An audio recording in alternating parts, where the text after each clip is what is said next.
The universe bends towards justice. And I've certainly found that in my life. And there's a lot of injustice in this country. A lot of bad things happening in this nation, obviously. And I would say, clearly, on average, in many cities and areas, black people are singled out. They are pulled over more. The statistics show it. They do get harassed, even by black cops, because there is the stereotype promulgated by MTV and the social engineers of the thug culture. But unfortunately, there are a lot of good, hard-working, smart, good people who get brushed with a broad brush because of the thug culture that has grown in the black community and is growing everywhere else as well. I mean, as a white guy, if I dressed like a thug, I'd be treated like one. I saw that growing up in high school. I liked dressing preppy, not because I wanted to be cool and be a prep. I just liked how slacks or blue jeans and a polo shirt felt. It was easy, it was quick, and, you know, the trendies putting on all these elaborate outfits and things, great. I just don't have time to mess with it. I still comb my hair straight back in the morning, and about 45 minutes later, it dries out, and sometimes when I take a shower after working out and I come into the office, it's sticking straight up, because I comb it straight back. Everybody always laughs when I walk by, and I go in the bathroom and barely comb my hair, and I'm done. So I wouldn't say I'm a prep because I want to be a prep. It's just that's the style that I liked. Got a lot better treatment because of that. And I can tell you right now, no matter what color you are, if you dress like you're middle class or wealthy, you get left alone. So see, so much of this isn't even skin color. It's how you carry yourself.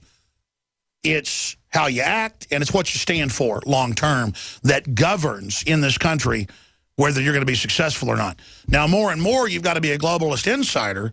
They're trying to get rid of the free market that allows anybody to become successful.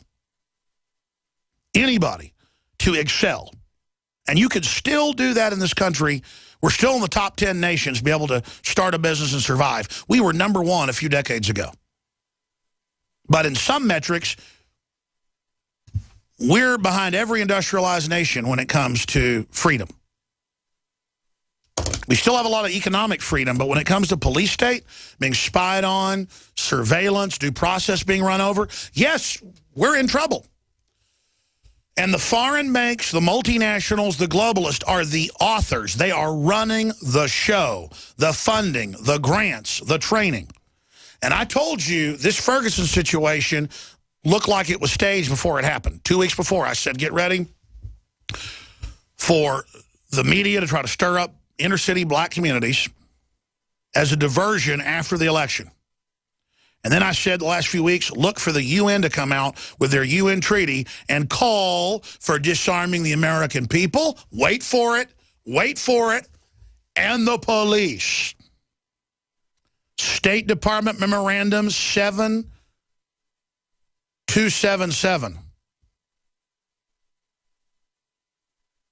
UN attacks U.S. gun rights and more, citing Ferguson and cops. How many times the last 2-3 weeks when that treaty got announced that they're going to go ahead with it December 24th as a Christmas present, and Obama says he'll implement it as his authority without Congress? Think about the magnitude of that. Freedom from War, the United States Program for General and Complete Disarmament in a Peaceful World, U.S. State Department Memorandum to line up with UN UNESCO Treaty, and it lists the treaty numbers. 1961, September, Office of Public Service, Bureau of Public Affairs. That's an unofficial treaty we operate under. And when they're done with the Civil War in America, that they planned even then. I was first told about 7277, even though it was public, by General Benton K. Parton, 4-star general when he retired, head of the Air Force at one point, but before that, head of Air Force Weapons Development. Parton, of course, exposed, went to Oklahoma the day after and showed how they'd blown the building up. He could see it on TV. The blast points on the columns We even had the witnesses inside seeing the feds plant the bombs. We know their names. Parton knew Clinton blew that thing. And Parton talked about the briefings they got high level in the 70s and 80s, secret briefings basically, inside the military, internal groups that were aware of this and were trying to stop it.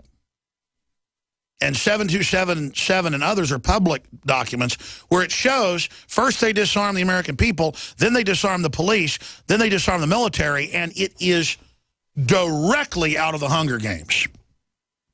So when I talk about this, it's not from Hunger Games. Hunger Games is imitating this, where you have these regions, these sectors, and you've got these floating platforms with peacekeepers, and everybody else is kept without electricity on the ground at starvation level. What's this right here? Out of the Detroit Free Press. DetroitNews.com.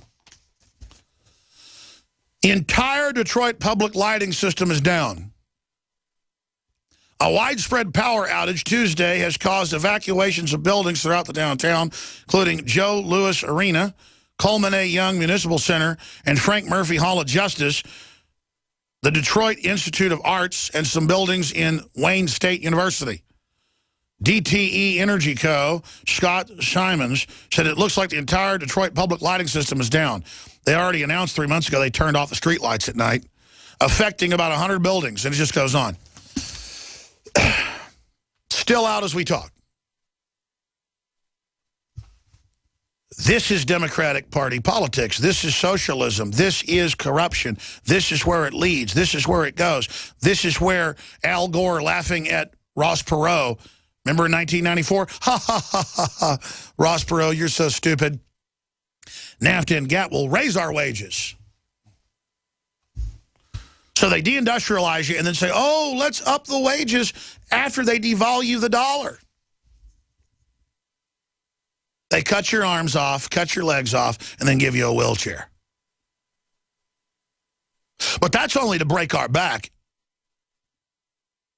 and break our will.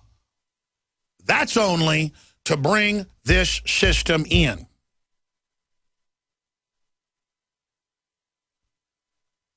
When they're done, the real fun starts. So here it is from the United Nations. But first, let's play that clip of Obama saying when you do everything you're supposed to, which is shooting police and firefighters that have done nothing, burning down buildings, when you've done everything you're supposed to, beating people in the head with hammers till they die, and attacking reporters and getting in people's faces, when you've done everything you're supposed to and then you don't get justice, what, like the grand jury was supposed to ignore the witnesses? And who knows, it could be wrong, could be a lie. The point is the government's manipulating this to get us all fighting with each other. That's the elephant in the room. Here's Obama. It violates my belief in what America can be. To hear young people feeling marginalized and distrustful even after they've done everything right.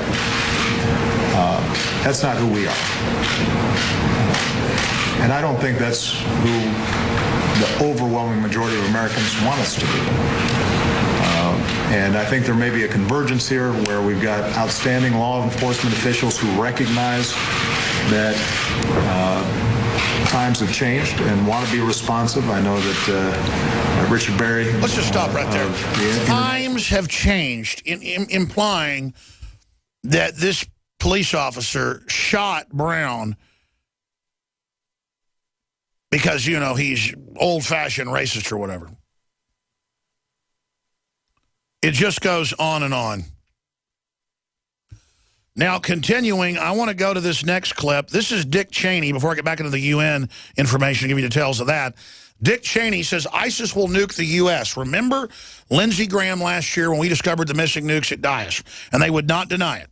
And within hours of us reporting it, it was on CBS News, Senator Graham saying, yes, nukes will go off on the East Coast from Islamic State. He said from the radicals in Syria if we don't overthrow Assad, acting like he was the radicals when it's the opposite group. And I've noticed the Council on Foreign Relations making preparations and others for tactical nukes to go off in Dallas, Chicago, Cleveland, and Denver. Because they always love to tell us what they're going to do before they do it. And so back in 2003, and then again recently,